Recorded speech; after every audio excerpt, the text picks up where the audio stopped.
During the hearing, Rader described the murders, showing little remorse and with no apology.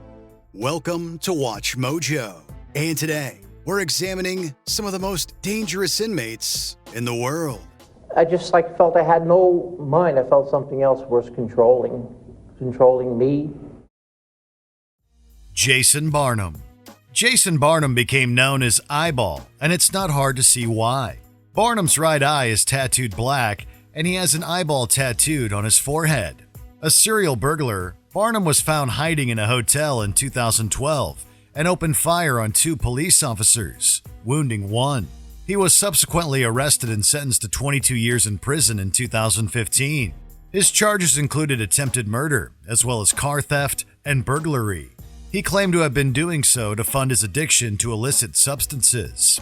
If nothing else, the eyeball definitely has a distinctive look. Joseph James D'Angelo. He was like a Hannibal Lecter, highly intelligent, highly sadistic, master manipulator. Most recognized as the Golden State Killer, Joseph James D'Angelo is the perpetrator of an alarming amount of crimes. In fact, Golden State was the 9th pseudonym awarded to him by the media. Between 1974 and 1986, D'Angelo murdered 13 people, assaulted over 50 women, and committed around 120 burglaries. And each new assault led to ever-increasing fear in thousands of family homes. After 1986, the case went cold, and remained so for some time, until genetic genealogy and incriminating DNA evidence led to D'Angelo's 2018 arrest at the age of 72. Police say the 72-year-old appeared surprised when they swarmed his home Tuesday evening. No incident, he didn't say it wasn't me or anything like that? No, really no conversation at all. He was eventually charged with 13 counts of first-degree murder and 13 counts of kidnapping, all to which he pled guilty. D'Angelo was a police officer for a brief period in the 1970s, which is all the more disturbing.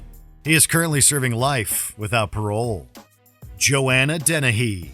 In 2013, Joanna Dennehy stabbed 3 men to death in Cambridgeshire, England, and stabbed 2 more elsewhere who survived. Joanna Dennehy is a woman that thrives on confrontation, and the natural follow-on for that is that she actually enjoyed the physical element of the violence that she inflicted on the men and the control she was able to inflict on these men. The 3 murder victims were known to Dennehy, while the surviving 2 were completely random men walking their dogs. Now, looking at the relationship that Joanna Dennehy had with her accomplices, I think she was able to charm these men. She was able to kind of lure them in, really, and they would have been flattered by her attentions, All were premeditated attacks, and Dennehy had allegedly planned to commit 9 murders in total. Again, it's this search for fame, this search for being different.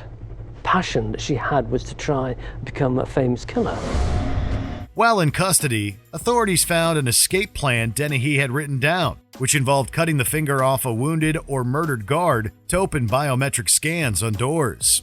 She also made death threats to other prisoners, causing transfers. She is dangerous and will be for a long period of time. Charles Cullen.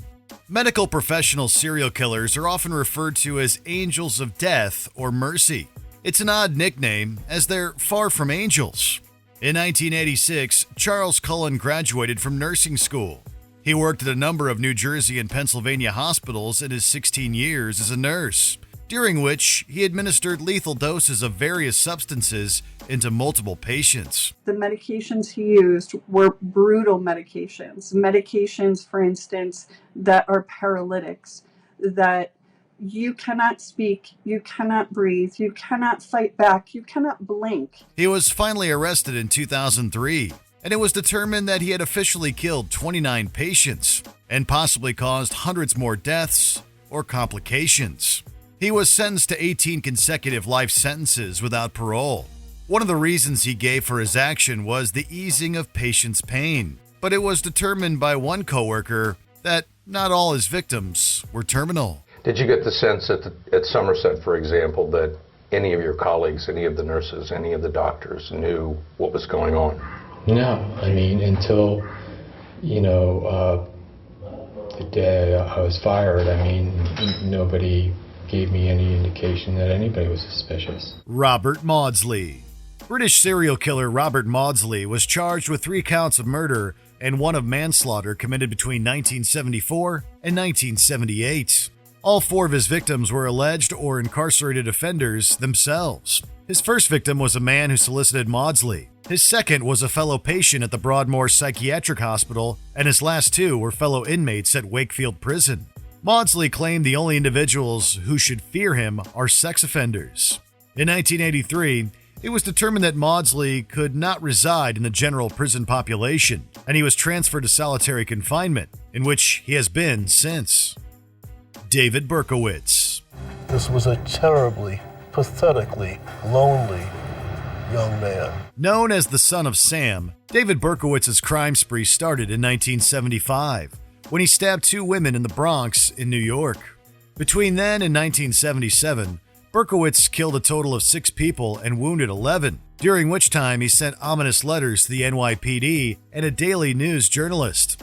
He referred to himself as the Son of Sam in the first letter. He's known for terrorizing the New York City area in the late 70s, as he eluded police despite his multiple attacks before finally being caught in 1977. They expected a violent psychopath, but Berkowitz was calm and cooperative. No. When asked to identify himself, he smiled and said, "I'm Sam." He pled guilty and was sentenced to 6 consecutive life sentences. While he's since become an evangelical Christian, it doesn't undo what he's done. So you were not happy when you were doing this? No. I just felt like a brainwashed robot. Joaquin El Chapo Guzman. He could be a colorful guy, but we shouldn't forget that he's a very violent guy. To see all this chaos and all this destruction and death and come from this one guy, you go, oh my God. Former drug lord and Sinaloa cartel leader Joaquin Guzman had been involved in cartels since the 1970s. After multiple captures and escapes, he was extradited to the U.S. in 2017 to serve out his sentence, eventually arriving at a Supermax prison in Colorado. Joaquin El Chapo Guzman led the Sinaloa cartel from a small trafficking outfit to one of the most profitable crime syndicates in the world. He was extradited to the United States in 2017 and sentenced to life in prison plus 30 years. But the Sinaloa cartel still dominates the North American drug market. Known as El Chapo, Guzman's rap sheet is too long to list here, but it mostly contains drug trafficking, violence, and the use of hitmen to carry out hundreds of nefarious acts, money laundering, collusion with corrupt government officials, and so on. He believed very strongly in a business model, and that business model included corrupting virtually every corner of the Mexican government. He escaped in 2001, leading to a 13-year manhunt, only to escape again in 2015 and be recaptured in 2016. He was sentenced to life plus 30 years. That it took longer than people thought, but frankly, this is the result that prosecutors and the FBI and the DEA had said they anticipated all along. Charles Bronson.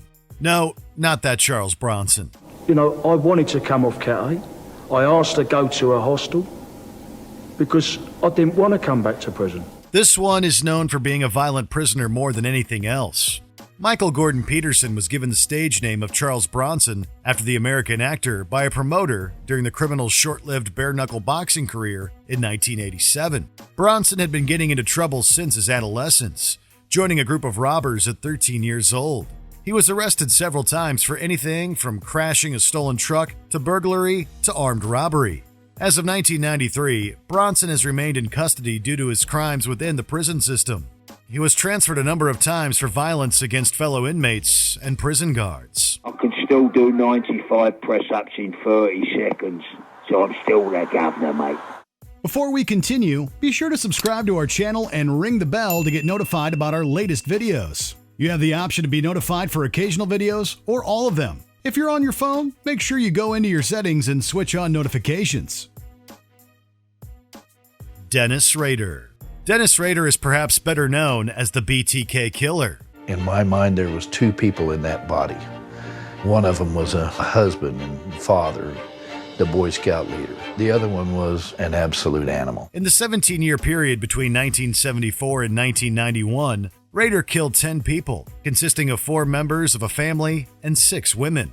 Much like the son of Sam, Rader sent letters and poems to the police and media. BTK began today's letter with a question. How many do I have to kill before I get a name in the paper or some national attention? After his final murder in 1991, the BTK case went cold. It remained so until Dennis Rader resumed communication with media outlets in 2004.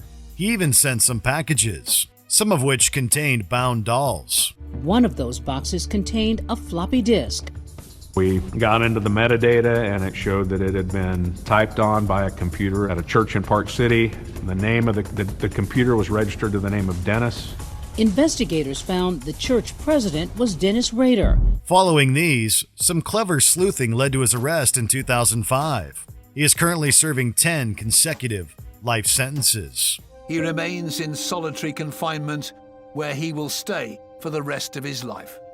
Which of these criminals is most disturbing? Let us know in the comments.